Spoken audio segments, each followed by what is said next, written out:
Once upon a time in Anatolia, long ago, in a grand palace in Anatolia, there lived a wise and just sultan. He was known across the land for his intelligence and love for riddles. To find a truly wise advisor, he announced that whoever could answer his most difficult riddle would be given a place in his court. Among those who heard the sultan's challenge was a young maiden named Layla. She was the daughter of a poor but knowledgeable scholar. Though she had no riches, she had wisdom far beyond her years. The Sultan's Challenge. On the day of the contest, many scholars, nobles, and wise men gathered in the palace. The Sultan sat on his golden throne and spoke.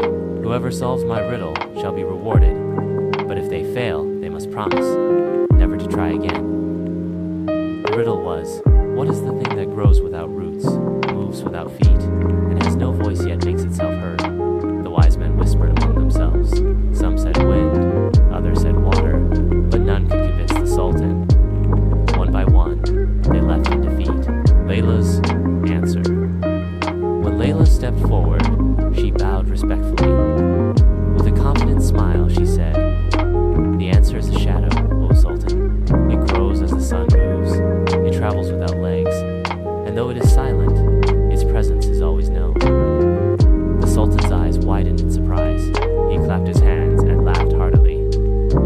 You are indeed wise, Layla, but let us see if you can solve another. The second riddle.